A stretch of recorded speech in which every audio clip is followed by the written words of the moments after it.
Hello Luzon, Visayas, and Mindanao, your news anchor in Luna reporting live from ROM Center, reporting direct and critical news. Despises anomalies and it's only here to deliver the truth. This is Articulate from Local. BSP expects inflation to accelerate in September.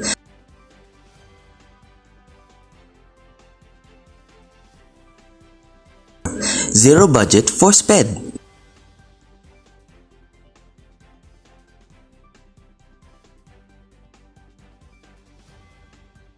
Ending outdoor mask mandate.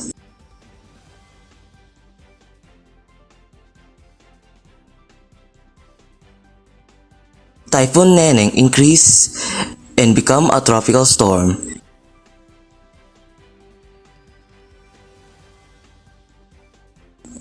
Celebrity couple Luis Manzano and Jessie Mendiola are set to become parents. A popular webtoon is getting an anime adaptation from Crunchyroll. The Bank Central of the Philippines issued a statement about the country's inflation rate in September, stating that it is higher than the previous month's level. Here's Joseph Del Mundo for more information. Good afternoon, Ms. Luna. According to the Central Bank of the Philippines or BSP, commodities will force the domestic inflation rate in September 2022 from 6.6% to 7.4%, higher than the previous month's level. The average inflation in the first 8 months this year stood at 6.3%. It exceeded the government's 2 to 4% target band last April when it inflated by 4.9% year-on-year, the highest since January 2019.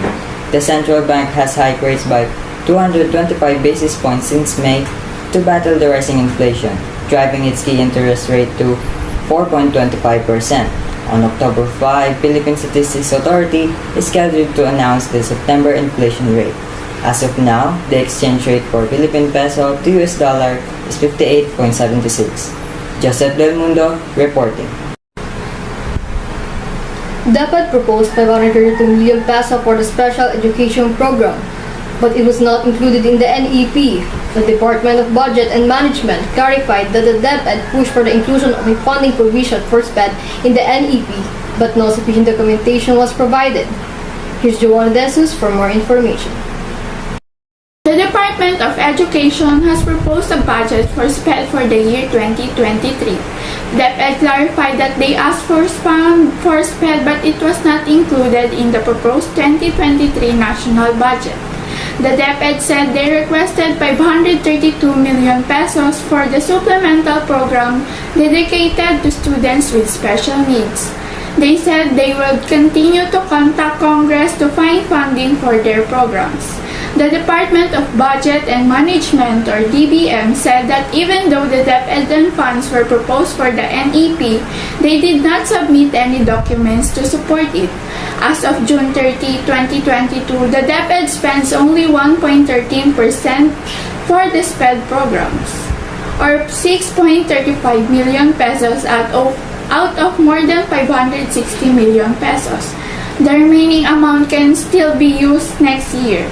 DBM also said DepEd can use maintenance and other operating expenses or MOOE surplus funds to fund SPED programs.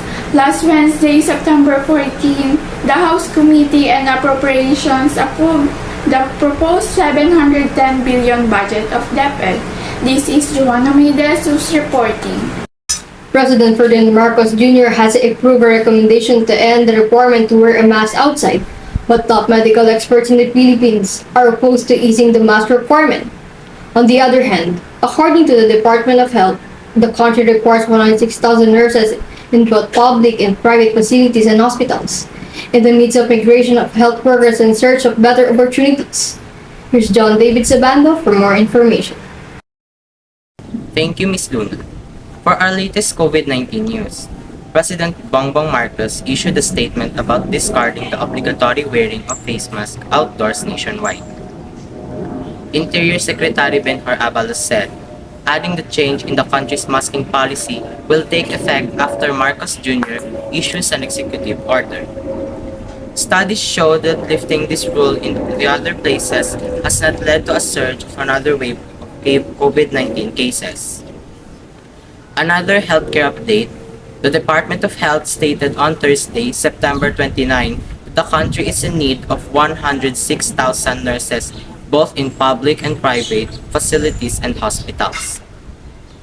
The health official also encouraged Filipino health workers to apply for the vacant positions and cooperate with the DOH Human Resources Bureau to get their paperwork processed.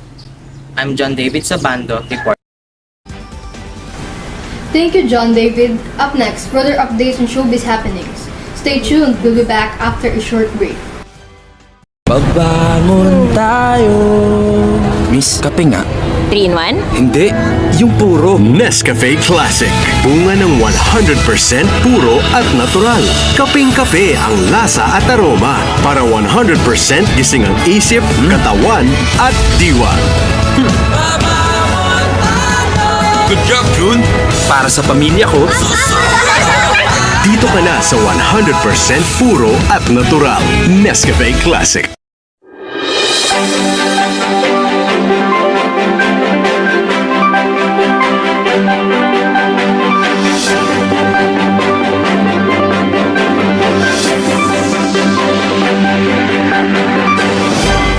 For the weather updates, Harding finally left the Philippine area of responsibility, but the death toll is still rising. The National Disaster Risk Reduction Management Council has reached over 23 million pesos. On September 25, 2022, the Harding eyewall affected the Polillo Island. Light to moderate rains were experienced in Metro Manila, Bataan, Tarlac, Pampanga, Nueva Ecija, Bulacan, Aurora, Rizal, including Quezon, which experienced signal number 5 of Super Typhoon Harding, while hundreds of residents from the Quezon area were evacuated to Polillo Island. Pag-asa is also watching Tropical Depression Luis, which has now intensified to a tropical storm moving over to the Philippine Sea on Wednesday evening. Pag-asa says that Luis has a maximum sustained winds from 55 kilometers to 65 kilometers per hour. It was last spotted 1,000 kilometers east-northeast of extreme North Luzon. Moving north-northeast, Luis remains far from the Philippine landmass. For the rest of October 2022, there will be 4 typhoons that will enter the Philippine area of responsibility, and they will be called Maymay, Neneng, Obet, Paeng. These are the 13 to 16 typhoons that are expected to enter the Philippine area of responsibility this year, Pag-asa said. The rest of Luzon will experience hot and humid temperature due to easterlights or the wind form. Besides, the Mindelo will experience light to moderate shower in the afternoon up until the evening. Thank you, Mr. Halos and Mr. Olila. Here's Francine and Humphreys Tito for Showbiz Happening.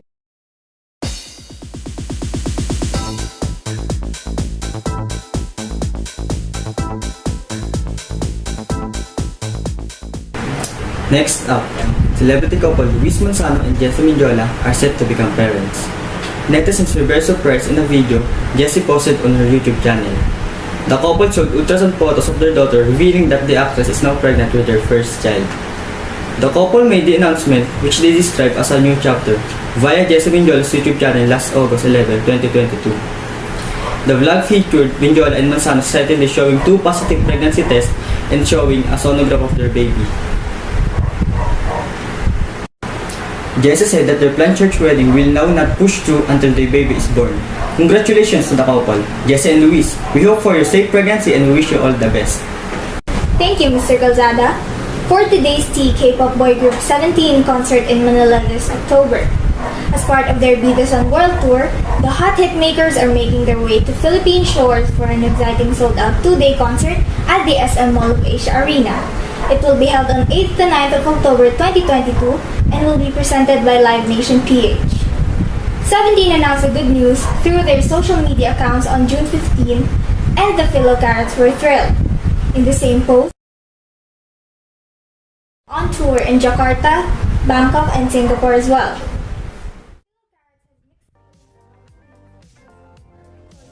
Over their return of their favorite K-pop boy group in Manila, who last visited the country in February 2020 for a previous tour. Check out Philo Carrot's cute and funny reactions on Twitter regarding the good news. Again, I am Humphrey Ramelo. And I am Francine De La Rosa, And this is Tito. Back to you, Mr. Casada. Next up, we have entertainment news by Neo Eisen. Take it away, Neo. Thank you, Mr. Calzada. This is the entertainment news that you guys are waiting for. So, we are going to give you the hottest topic that will bring your excitement to the fullest. Some of the most awaited recreations of anime were the uprising of Solo Leveling. And in Demon Slayer, there will be a season 3, and they will stream it when it releases in the fall of 2023. These are the few top grossing and most watched this year. One of the most successful anime movies was Jujutsu Kaisen, which was released a year ago and still being the top most watched movie of all time. One of the reasons for this is the good animation of the anime, which brings excitement to the heart of the people. Demon Slayer is a very successful anime franchise by season 2 in May 2022. Here, Reyes reports. Reporting direct and critical news. The Spices Anomalies and is only here to deliver the truth. This is Articulate for Local.